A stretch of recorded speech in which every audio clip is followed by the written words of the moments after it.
update very beginning of the coup in 2021. Now we are 5 years later. There are some developments which do not promise good for the country, but we are going to listen to Debbie, who will tell us what is happening, particularly related to the recent election, but also what it implies for the international community. As usual, we are thankful for Irrawaddy and also Mizzima for the support they're giving to us in terms of also cross-posting this update to have a wider reach. So please, Debbie, who, as everyone knows, is the director and founder of ASEAN, an organization focusing on Myanmar and ASEAN for decades. Tell us what you think about what is going on. Hi, everybody, and those of you from East Asia who are celebrating Lunar New Year, Happy New Year. For many of us who found January a little bit tough, January 2026 a little bit tough, it's a chance to press the reset button. Now, I wanted to carry on for something that The Irrawaddy publicized a video of me talking about scam operations. So I wanted to talk again. I wanted to start again with the Burma junta and China's biggest joint scam operation. When we talk about this, it's not the biggest operation to shut down scam centers. It's actually the biggest operation to scam the rest of the world. What is the scam operation, this big scam organized by Min Aung Hlaing and Beijing? Well, of course, it's the 2025-2026 sham election. It's gone from sham to scam. So when everyone is getting paranoid about scam centers that seem to be continuing, no matter what kind of weapons, bombs, or crackdowns you throw at them, the reality is that the scam centers in Burma are small potatoes compared to the scam operation that Beijing and Min Aung Hlaing were trying to pull off, which is to convince the rest of the world that everything is fine in Myanmar now that they've had a sham election. Well, why do I call it a scam? Well, this so-called election was able to only get half the votes and half the polling. They only set up half the polling stations of the 2020 general election. Now, remember, the 2020 general election was the general election that Min Aung Hlaing tried to overturn with his coup on the 1st of February 2021. So he was saying that it was all fraud, the election was no good, and so he had to have this coup and hold a proper election. Well, his version of the election had only half the number of voters as the 2020 election and about half the number of polling stations. If you look at the voter breakdown and what happened, you'll see that nearly about 32% of people of voting age, 10.5 million people aged 18 and above, so 10.5 million voters were excluded by the junta. It was not only 67 entire townships excluded from voting. There were an additional 4,000 villages and wards, which are like suburbs, in the townships where the elections were officially being held. So in those townships where they were supposed to be having elections, over 4,000 villages and wards were excluded. And we had some fun and games, like in Wow Township in Bago region. WAW. It was a real wow because the military actually locked everyone in. They actually prevented people from going in and out of the township and forced every household to deliver one person to vote on behalf of that household. Now, in this election, it was the first time that the military had began using electronic voting machines. And there's a whole bunch of very interesting things that happened. But in this case, in Wild Township, the military said, no, no, you don't have to vote with the you don't have to use voting machines. Here are voting papers. Just write down that you voted for USDP. You can only vote one time and you can only vote for USDP. And that's how they managed to win, so-called win the election in Wild Township.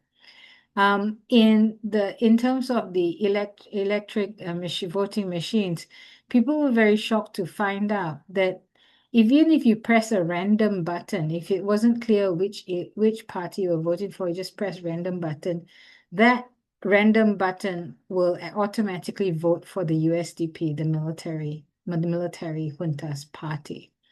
So this is like really crazy. It's too obviously a fraud. So it wasn't even a sham, it was a scam. But let's look at what happened. Besides 10.5 million voters being excluded, about 11.1 million people in military-controlled areas who were being phoned and harassed and threatened to force them to vote in the election bravely boycotted the election. So all in, the people who actually voted was only 38% of the voters in the country, and that was 13.1 million votes, almost half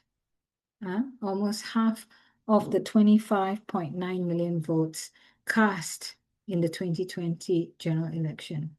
When I think about when people talk about sham election, I'm gonna have to say it's a scam election. It's really the biggest scam organized by Beijing and Naypyidaw. And when people talk about scam centers, well, I have to tell you, the biggest scam center in whole of Southeast Asia at the moment is Naypyidaw. They are the ones who benefit from transnational crime and will continue to allow these scam centers to thrive. And they will have their usual round of crackdowns to appease Beijing, but those scam centers will never really go away because these are the cash cows of the military junta. Now, what's the other scam? There were 238 political prisoners in December 2020 at the time of the last election. And that compares with 22,789 political prisoners now.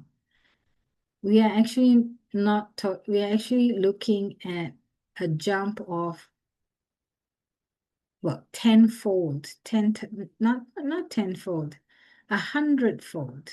That means 1,000% increase in political prisoners before the coup and after the coup. So if anyone is trying to say everything's going to be okay in Burma, Myanmar, things are going to get better, just understand that there are 1,000% more political prisoners now than before the coup. And we still haven't seen those numbers go down. Of course, I'm always obsessed about armed clashes and attacks on civilians. Now, you can see from this bar are the bars are for 2 weekly, fortnightly periods focused around the different phases of the election. So phase one, there was a voting on 28th of December. So we had about 425 armed clashes and military and attacks on civilians in the 2-week period surrounding that voting day. And then 475 armed clashes and attacks on civilians in around the second phase of voting, and then 388 around the third phase of voting.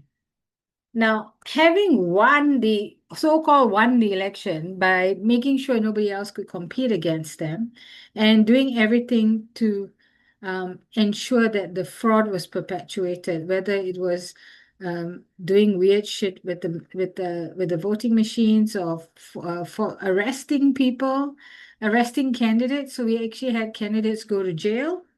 One candidate was sentenced to jail, another one has been um, arrested, and no one's saying anything about her. Um, what we saw in the 2 weeks after the election, from the 31st of January to the 13th of February, 375 armed clashes and attacks on civilians, including 99 airstrikes. Now, so if you look at the the first month after voting, after the first month, sorry, in the past month, from 17th January to 13th of February, there were total in that 1 month span, a total of 761 armed clashes and attacks on civilians, including 214 airstrikes. This compares to only 211 armed clashes and attacks on civilians in February 2021, the first month of the coup. So those conflict figures, including the armed attacks, including the airstrikes, have not significantly decreased. We haven't seen the military bring back the violence down to at least the first month of the coup's levels. So there's a whole bunch of information that I'd like to share with you, but I think I'm going to have to encourage you to read our report from Sham to Scam, Burma Myanmar's fraudulent election, covering the 25th of December. Yes, all of us at the office were working through Christmas and New Year. We didn't have any weekends. We didn't have any public holidays during December and January. So that everyone's quite tired now and still working at their desk very hard. So we have coverage of a lot of things that happen, including a state and regional breakdown. And today, our very hardworking team actually published the Burmese language translation. So our viewers who are from Burma, Myanmar, who feel more comfortable reading in Burmese, please, please, please check out the Burmese language version. And the rest of us who are less gifted and are unable to read Burmese, please read the English language version, which came out first. I wanted to say that everyone is concerned about what's been going on in Thailand, what's been going on with the military junta. You know, Min Aung Hlaing wants to make himself a state councillor. He really has not just a toxic masculinity disorder. He is really obsessed with Aung San Suu Kyi. It's very unhealthy. He now wants to become Aung San Suu Kyi, so don't be surprised if you see him parading around with flowers in his hair. He wants to completely be Aung San Suu Kyi. He wants to be state councillor. He wants to have a Nobel Peace Prize. He wants all of those things. And he has set it all up just for himself. So this whole country has been held hostage. And now, who's being conned by this big scam perpetuated by Naypyidaw and Beijing? Well, we had the newly elected Thai government quickly post haste inviting our friends in the region to inviting the military junta over for some meeting, and they very quickly posted pictures. Now, I've been trying to download this picture and it's driving me crazy that I can't. Let me see. Yes. Let me go back in and add one more page to my PowerPoint.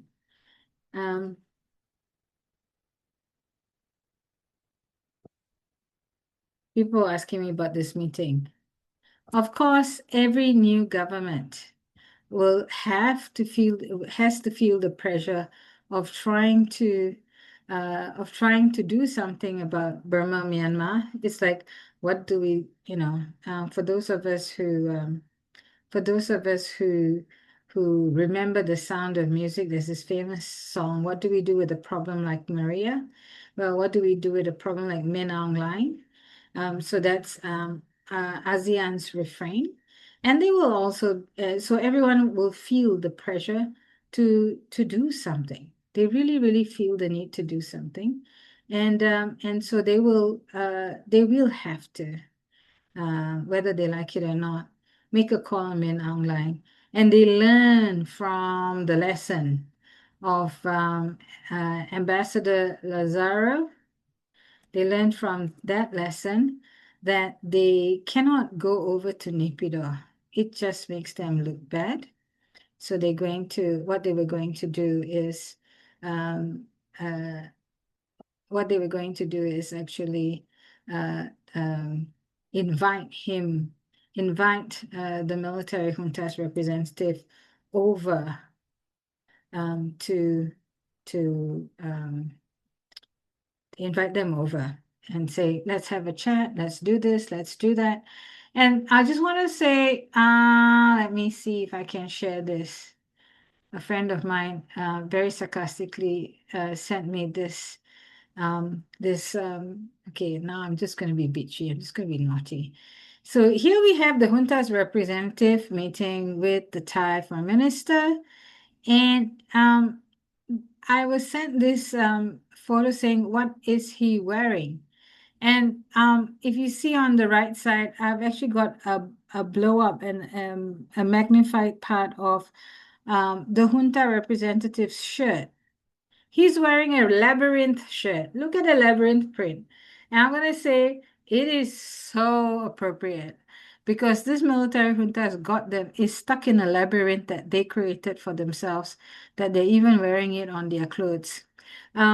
So what we need to understand is Thailand is a neighbor of Burma. It's a frontline state. And it has already, even before the election, it has been cooperating in transnational repression of the movement. They were actively rounding up people from Burma and handing them over to the military to be forcibly recruited into the army. And we're looking at least 100,000 recruited already since February 2024. The military junta has very clearly stated that they will continue the forcible conscription. And that means more conflict because they want to use the election and the fake parliament that will be convened in March as a justification to keep on waging war against people. So what we're seeing now is the military junta trying to convince ASEAN and trying to scam ASEAN into normalizing relations now that the election is over. I think we really need to tell ASEAN not to be so easily scammed. All the indicators that we've seen so far show that there's not going to be an improvement of the political situation. There's not going to be a reduction in conflict, and there's not going to be that much of not a significant improvement in the economic situation. And what we will continue to see is young people still desperate to leave Burma because of the forced conscription, and also young people desperate to leave Burma because of the conflict, the insecurity, and the economic hardship. Any family in Burma needs at least one member of their family working overseas to help them survive. So if people are asking me, well, there's been an election, there's not going to be results, how long will it take? Then I would actually say we need to keep this movement alive for the next 2 years. there's going to be a number of governments and international community who'll use the sham election as an excuse to say, well, give them some chance, let them, give them some time to improve themselves. Let's see what happens. And because they'll be sitting on their hands to see what happens, hoping that the sham election will improve the situation so they have an excuse not to do anything, they will realize in the end of 1 year that nothing has changed significantly, and that the root causes of the conflict and repression are still there. I would not say that Min Aung Hlaing and the military are the cause of the problem. The way they're acting, they are the problem themselves. So when we talk about, okay, what do we call this new government formed by the parliament that will be convened under Min Aung Hlaing in March? This government that will be presided by State Councillor Min Aung Hlaing, it's still a military junta. It's still controlled by a military junta. Its budget will be dictated by a military junta. The whole national agenda is still the military junta's agenda. So we can call this a fraudulent parliament, a sham parliament. I'm more inclined to call it a scam administration. Okay. Another big drama is the Burma National Revolutionary Army in Sagaing Region's Palay Township. Now, this BNRA has been a bit notorious because they have been accused of um, murdering fellow resistance fighters, raping minors, and a few other crimes. They've been investigated for a few other crimes. And so the NUG then decided to act against it. And now the leader has defected and surrendered to the military junta. I think we're going to continue to see some of that happening, and the military junta is going to be trying to buy off certain parts of the armed resistance.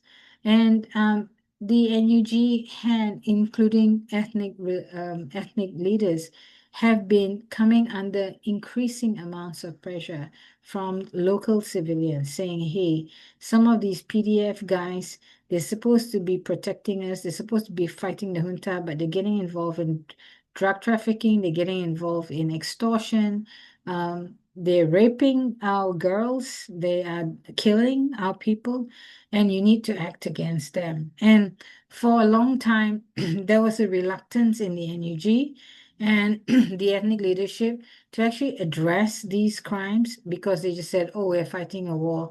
Winning against the junta comes first. Now, finally, when the NUG and hopefully when other ethnic leaders start to hold accountability really seriously, when they start committing substantively to civilian protection, then they're going to have to start investigating these folks. And we're not, and I think it's going to be necessary to have these investigations of PDF and ethnic armed groups, resistance fighters, accused of crimes against civilians. Because if they can't be held accountable, then we can't differentiate between the resistance army and the military junta's army. So that's why, I mean, people are quite shocked. It was a very dramatic situation. He surrendered. The military junta sent in helicopters to rescue him, etc., etc. And there was a raid on the BNRA's base. But in the end, these are necessary steps that need to be undertaken for the resistance, the armed resistance, to have a cleaner reputation, to be more focused on their mission instead of getting involved in crimes and building their own financial empires. This is a necessary part of the revolution, but the military is definitely going to try to buy off people to do a divide and rule. But I think maintaining unity for this, maintaining is just like saying, okay, let's keep on I think most of us have been following the Epstein file, so it's just like saying, "Oh, well, we need Epstein for the struggle, so let's forget about what he's been doing." It's that kind of attitude. We have to actually choose who our allies are. If our allies are raping children, and killing civilians, then they shouldn't be in this revolution. They shouldn't be allowed to continue their human rights violations of civilians in the name of the revolution. That's not what this revolution should be about. Okay, back to you, Leah. Thank you very much. And indeed, quite a lot to say about the election. But beyond the election, so this is what some questions are about. What are the updates about the ethnic armies and what is happening in their area? And then are the revolutionary forces losing territory back to the military? And how you see this situation on the ground in terms of the fight between the military and the NUG and other people development forces or ethnic forces. Are they losing out? And how is this affecting the situation, considering also the pressure from outside on accepting the election?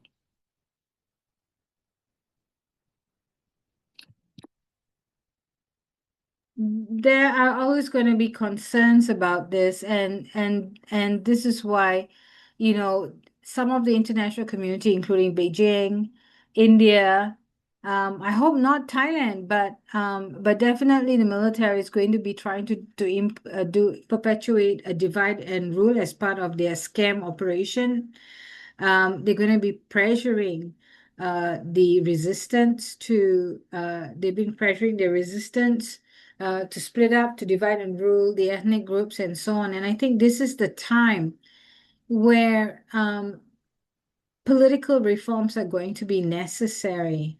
Those reforms were already on the cards, but they need to be accelerated to consolidate and strengthen resistance governance, including the federalism project, to actually strengthen federalism on the ground, the states and regions having their own parliaments and their own systems as part of a greater whole. I think that's going to be so important. The obsession about territorial control will continue. And the junta wants to get back they're desperate to get back territorial control. Absolutely desperate.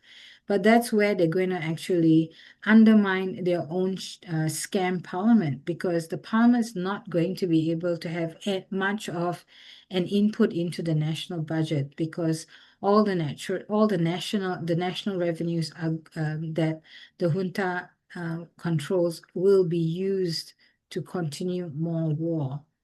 And I think at this point, and I hope that some countries are actually not snoring away in oblivion over this and starting to understand that if they want to see a change, they're going to have to support and implement an arms and aviation fuel embargo on Burma. That's going to be necessary if you want to see less fighting. I think in this point, it's not, I think that strategically, the resistance will not be able to hold such a large area of territory without enough resources. They need more money, they need more resources, they need more of everything. Because we are not just talking about territorial control, we're actually talking about the establishment of local governance systems, which has happened in many places. So if you really want to support that institutional building, you do need to have safety and you do need to have resources. Organizations like the Karenni IEC, despite some of the mistakes they made, they've been working very hard. They've been very responsive to the Karenni civilians and Karenni civil society. So all of these, we have to keep on understanding that there's the hype around territorial control. And unfortunately, we're going to see more violence because the junta doesn't have territorial control. They need it, and they're going to do everything they can to get it. How does the resistance respond in consolidating their positions and ensuring also that local governance continues to thrive? Because when we talk about a federal system founded on equity and human rights, people need their democratic right to rule themselves, to be contributing and having a say in their local governance. Otherwise, the project of federalism in the country is not going to go very far. And it's also trying to make sure that local structures are strengthened and growing. It means that the junta cannot just attack on one main spot. There's no golden bullet that they need to fire in order to regain complete control. We need to make sure that communities on the ground that are in the resistance continue to survive and thrive so that the junta can never control every single part of the country. And let's be quite frank, even in 2020, even during the period of transition, so-called transition 2011 to 2020, the military never really controlled the country. There were still many ethnic areas that the military didn't have control over. So they will continue, and they will actually by doing so, will continue to sabotage their own sham government and their own sham parliament. So yeah, it's going to be 2026 is going to be I think in many respects a much tougher year than 2025. And we really have to do whatever we can to contribute to the resilience of local communities. So how to do so? Maybe you can elaborate more about how to do so, and then I will have some more questions. Yeah. Well, Timor-Leste has actually hosted a universal jurisdiction case, and as a result, the military junta has ejected the diplomatic representatives from Timor-Leste. In a way, Timor-Leste is being the stunt person of ASEAN. ASEAN governments themselves, the established ASEAN governments themselves, really want Timor-Leste in ASEAN because of this, that Timor-Leste will take more clear steps than the other ASEAN governments. And then they want to see what does the junta do and what happens. Now, the junta is going to keep on demanding that Timor-Leste be kicked out of ASEAN. And most of the ASEAN members will not agree to this because you can't just kick people out of ASEAN after you let them in. If not, they would have kicked out Burma back in 2021. So, and ASEAN members, by not kicking out Timor-Leste and not trying to stop Timor-Leste from continuing its Myanmar or Burma activism, means that in some respects, Timor-Leste is the stunt person or a proxy of a anti-military junta part of ASEAN. So we're going to see some of these dramas and shadow plays, the wayang kulit happening. I think what we need ASEAN leaders to understand, to feel more emboldened, is that they should, if Timor-Leste is willing to go that far, they should at least do 50% of what Timor-Leste is doing. They don't have to do 100%, but they can do at least 50%. And by supporting justice, by supporting humanitarian concerns, why should money and resources be given over to Naypyidaw where it's wasted and abused and misused? Why don't you just give, you don't have to give exactly the same amount, even slightly less, but you give them to community-based humanitarian workers who are out there in the community, who get those resources directly to people and who contribute to local resilience instead of weaponizing aid like the military has done. Yeah. So, in terms of humanitarian, in terms of making great raising awareness, please, read about the sham election, the overview, and see what was all the things that were wrong with it. But also, talk to people, make Burma an agenda. Keep tweeting, retweeting, putting on Facebook, on Instagram, on LinkedIn. Talk about Burma there so that people don't forget about Burma. And I would say when I talk about Burma, also talk about the Rohingya. Yeah. Keep it up. Keep it up in the algorithm so that more and more people see what's happening in Burma, see what's happening with the Rohingya, and actually say, why aren't our governments doing more to help the people? Why are they still tolerating this military junta? But at the very least, ASEAN governments need to say they need to say that they support an arms embargo on Burma.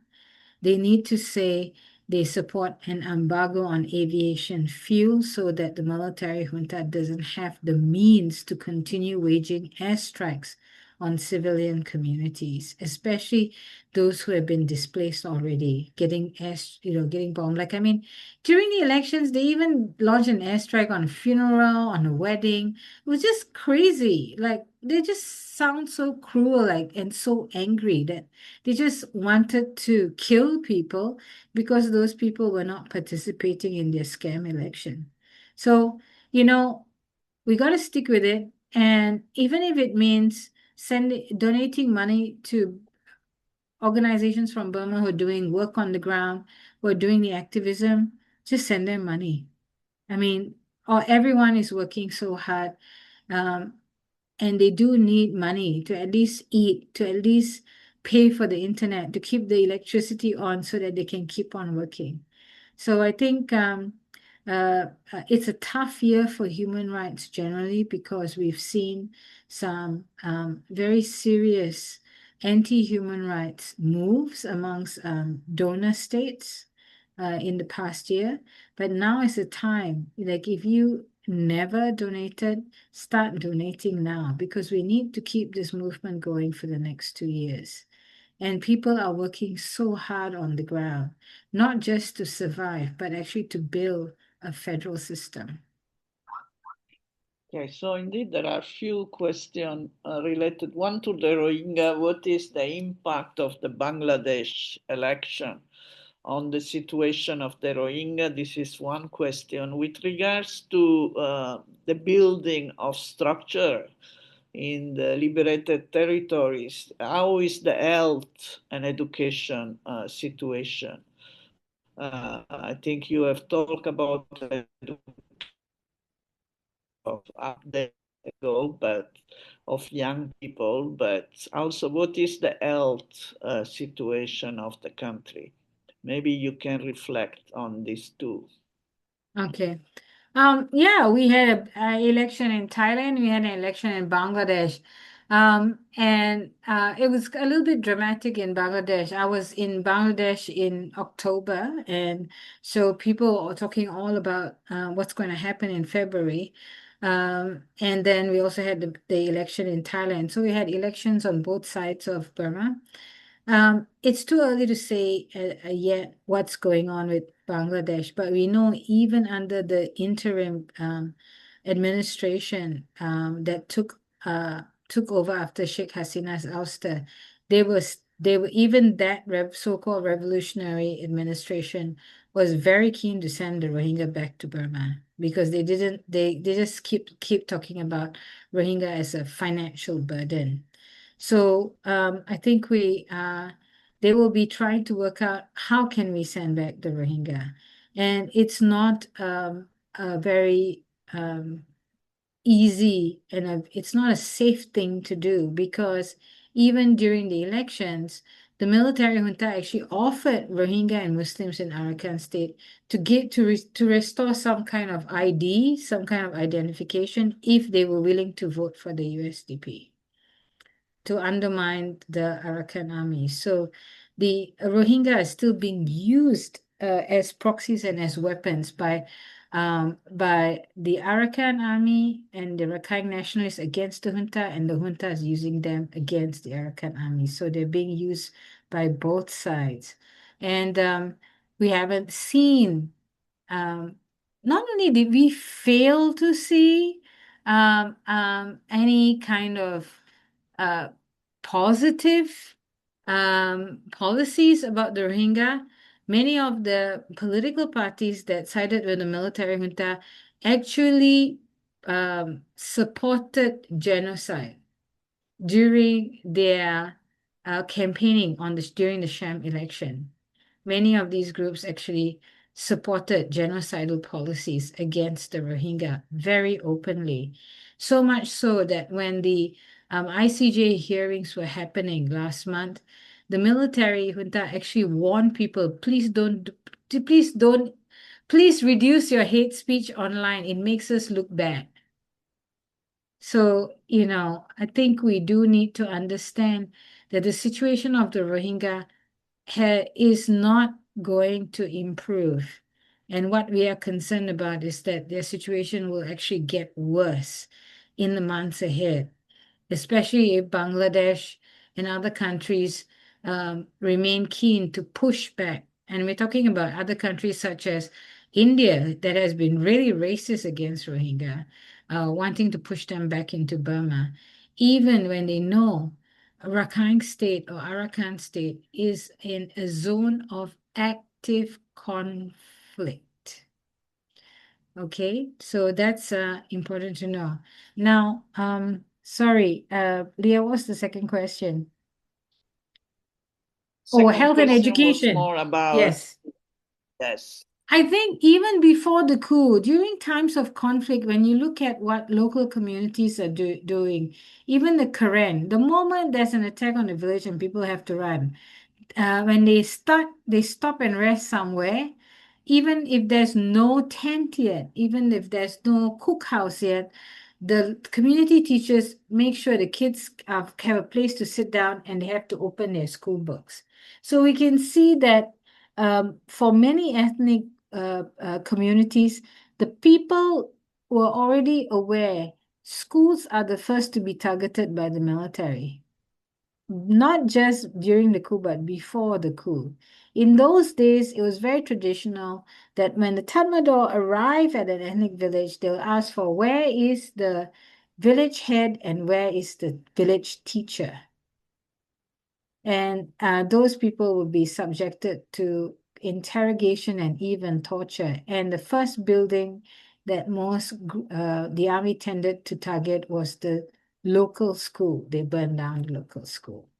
They might kill or torture the local teacher because they don't want the community to be educated. And that's how ethnic communities then resisted, by ensuring that even when they were displaced, they would still have studies for the students. And when it comes to health, a lot of communities did not depend. They stopped depending on the national health system to send nurses and doctors because that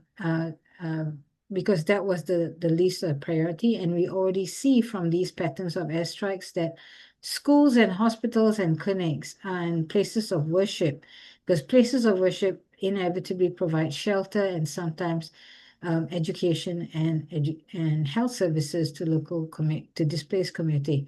All of them are very heavily targeted for airstrike. So you can already start to see that at the local level, people know this and they have very much prioritized health and education. That's one thing and that's also the inspiring thing, that even during the very violent crackdowns on street protests in cities like Rangoon and Mandalay, doctors and nurses from the CDM were conducting an underground network of clinics to help people.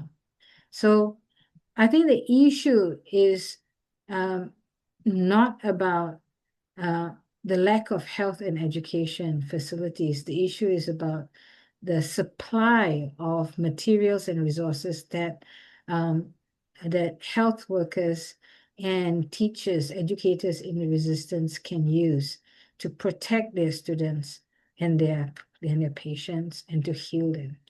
What was very amazing is that the Karenni even set up their own Karenni Nurses College after the coup to strengthen their local health resources. People are actually getting trained. And a friend of mine was actually telling me, because she'd been involved in the training of the nurses, that uh, people in other countries, other conflict-affected countries, are wanting to borrow the curriculum that they've developed to train nurses in situations of conflict in Burma. That people, humanitarian workers and other and local activists actually want to borrow those curriculums and adapt it for their local situation in countries like Sudan. So that's exciting to know that it's not only about surviving, it's about building and expanding and strengthening. And this is something we need to recognize in the midst of all this scary developments, that people had been determined not just to survive, but to grow. And out of that, something like the training of nurses curriculum is now being requested by people working in conflict zones in other parts of the world so that they can adapt and apply to their local situation. So I think we do need to have a strong sense of appreciation and solidarity that there are so many educators and health professionals working on the ground and working remotely to strengthen those services on the ground. Um, and and it is possible to make contributions to these initiatives. It is possible to support that in any way, shape, or form. So don't give up so easily. It's tough. It's going to get tougher, but this is the time we cannot afford to give up. Thank you for these positive, encouraging words. Last, maybe a question about gossip or not gossip or fighting that is going on among the media community, the media, exile media, Myanmar exile media. You may have followed, right, the accusation that one of the newspaper and one of the media is close to the military, and there are uh, people who support the one and people who support the other sides. And what is your thinking about that? I think it is very painful if you're working for an institution to see these accusations, which I think have evidence and justification against the leadership of your media organization, because people will feel really upset because if they're working for that structure, it feels like they've also been working for the wrong side, or they themselves may be spies for the military junta. And I think um, um, I can see a lot of people feeling upset and hurt, right? But I think also that um, it has been very, very challenging. Um, and this tension has been there much longer, much, much longer. I think the when I realized it was about 2 or 3 years ago. So I think what has happened is that there's been quite a bit of talk and speculation, maybe even gossip, um, for quite some time. And Myanmar now actually went and investigated it. So I think it's up to readers to decide what they want to believe. And I think it's also pretty clear that Frante Myanmar has not quoted me in recent times in the past few years because they knew that I had actually withdrawn from speaking at one of their webinars because of very strong concerns shared with me by someone I absolutely trusted. And so I also, as part of my solidarity, I also have to decide, I have to make decisions based on the best available information, the evidence that we see, and also, who are we working with? Yeah. If someone comes to me and says, "You got to trust me, please, you should not have an association with this organization."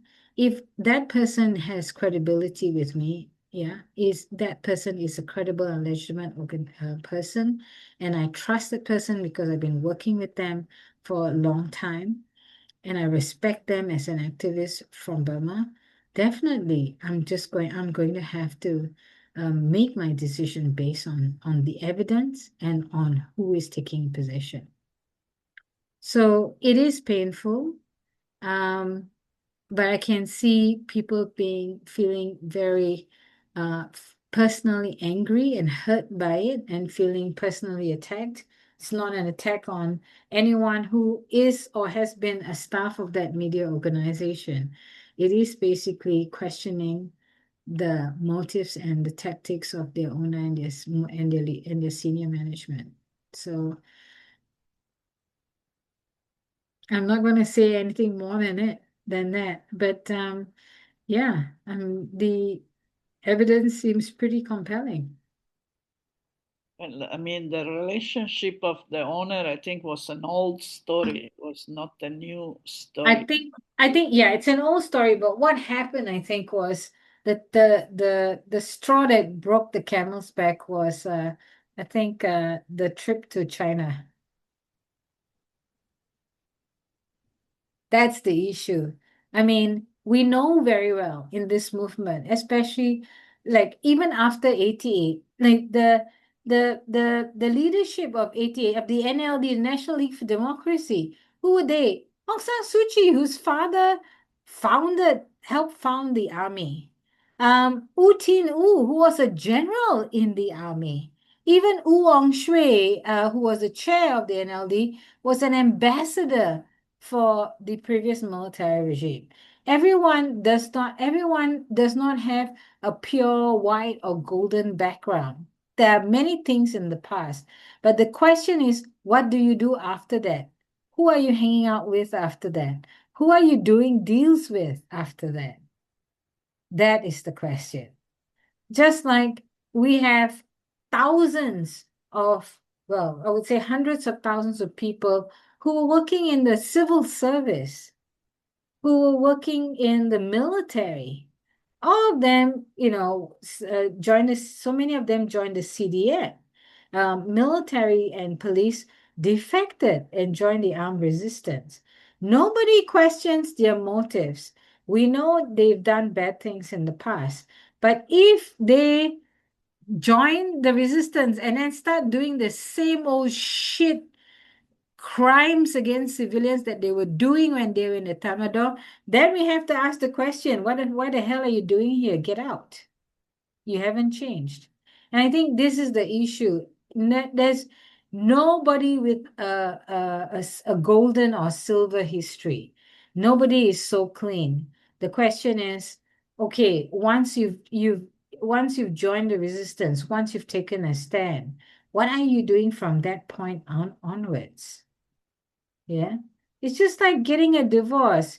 You're supposed to be happily married to somebody else, and then you go and sneak around and sleep with your ex. Hey, come on.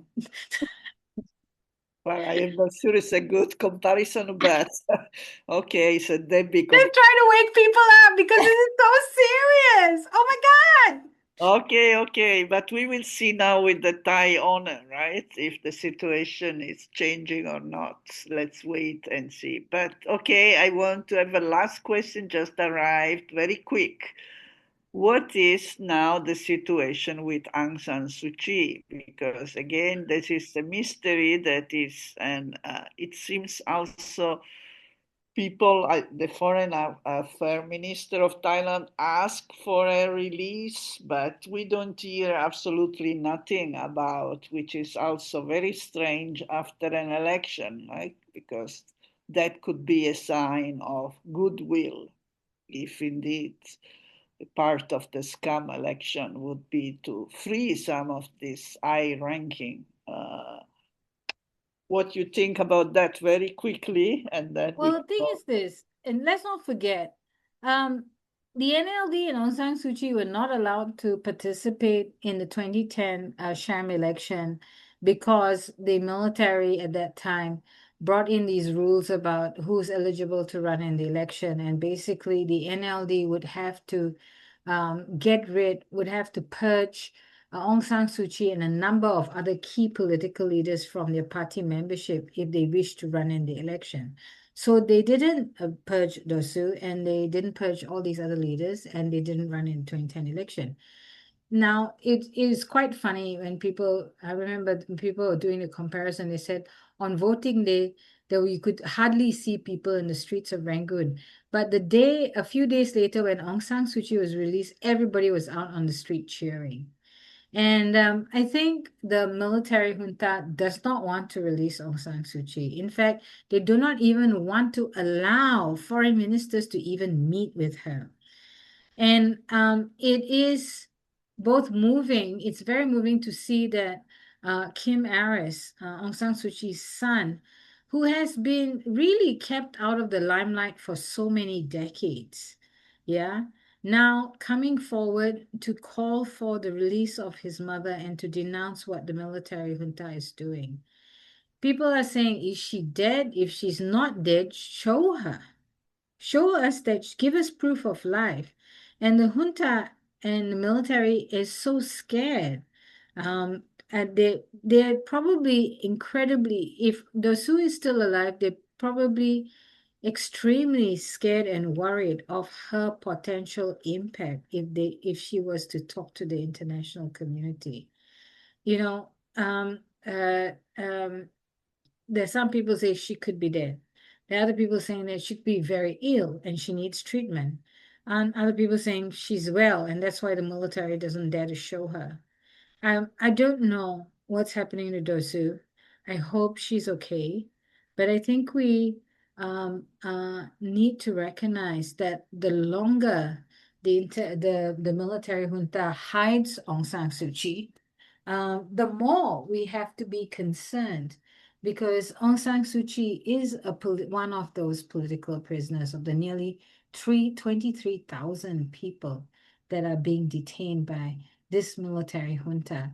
They can try to transform them into some kind of semi-civilian scam government with a scam parliament. But the reality is that all their tactics, what they're doing, continues to be military junta behavior. So they should release her at this point, or at the very least, let people in the international community, including her son, visit her to establish that she's okay and to ensure that she's receiving the medical attention that she needs. Dosu is already 80 years old. Why do you want to keep hanging on to her? Are they trying to get her into the Guinness Book of Records for world's oldest political prisoner? Sounds like it. The longest held political prisoner, maybe if you count all the rest that All she. the rest, house arrest, and so on. But I think also she's 80. So, I mean, how many 80-year-old political prisoners are there around? You I don't know, know. This is it's a question not, to find out it's, for the it's not. next. Yeah, let's do some research on that. But yeah, every time I see a reel of poor Kim Harris speaking out on Burma and calling for the release of his mother, I feel so sad. I feel so sorry that this man has had to live his childhood and his adult life separated from his mom. So painful. And, the least they can do is at least let him visit her or at least let her out and let her get some medical attention. So we hope, although, I mean, there are no signs in that direction, we continue to hope for that. Thank you, Debbie, again for a very comprehensive update of what has been happening in Myanmar. For sure, the situation of ASEAN needs to be closely watched, as I think the conflict will intensify among the countries that want to collaborate with the regime and the country that resist, like Timor-Leste. So between Timor-Leste and Thailand, it's a big difference, and we know ASEAN is for consensus, so they cannot act if they don't reach consensus. It doesn't seem easy in this regard. I think ASEAN's gonna have to do an ASEAN minus this and ASEAN minus that instead of an ASEAN plus this and plus that. I think the consensus model is is no longer relevant. Burma, Min Aung Hlaing has destroyed the consensus model in ASEAN in many respects. You know, I remember the bad old days when Mahathir Mohamad, then Prime Minister of Malaysia, so egoistically sponsored the entry of the SPDC, the State Peace and Development Council, the regime of the regime of Burma at that time. They sponsored Burma to become a member of ASEAN back in 1997, right? And even then, we were saying this is bad for ASEAN. It's going to lower our human rights standards. It's going to lower the bar on a whole bunch of other things. And in fact, the military junta of the day showed their gratitude for ASEAN membership by jailing more people, by displacing more people, and then producing more drugs. So I think trying to say ASEAN had to stop saying that what was going on in Burma was an internal matter. Nobody believed them, and they realized they couldn't scam themselves by saying that. But then, you know, trying to stick to a consensus model means that key states will continue to be badly affected by what's going on in Burma. And states that are a little bit further away, like Laos and Vietnam and Cambodia, they're very happy for the military junta to do whatever because no one will criticize them because they've been violating the human rights systematically in their own countries. So if Burma is being nastier, they'll be happier. They look good by default. But I think also ASEAN has to already realize whether it was COVID, whether it's Burma, whether it's a bunch of other things threatening regional human security, they cannot afford to be sitting on their hands under the guise of consensus because it's just going to allow the problem to get worse. So, you know, the late Surin Pitsuwan talked about the ASEAN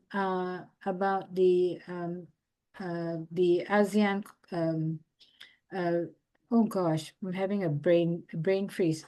The talked about the ASEAN Charter as an important basis for moving ASEAN into a rules-based organization, moving from consensus-based to rules-based, to move from running the place like a mafia, everyone based on consensus, to actually running the place like a proper institution based on rules and principles. So we do need some regional leadership to say, hey, Surin's gone, but the need to actually become a rules-based institution is still there. We have to stop dwelling on consensus. You're not going to solve anything with consensus. That's the reality. Okay, with this wise word, we close also this update. We are going to meet again in 1 month for seeing what is happening in the meantime. How is ASEAN develop? What is happening on the ground? Further pressure from China. We have not talked about the United States at the moment, which, which is indeed another complicating factor, but at the moment they still keep uh, the rules against the embargo against Myanmar. For now, we don't know for how long we'll hold this position, but at the moment they seems to, and they have readmitted Myanmar citizen not to steal for the right of protection, which was also a good policy in this, in spite of everything also that is going on. So we will talk more about this the next time. Thank you again to Irrawaddy. Thank you again to Mizzima for cross broadcasting. And thank you, Debbie, for this great and straightforward presentation as usual. Bye bye. Thanks for joining, everybody. See you next time. Take care. Bye. Bye.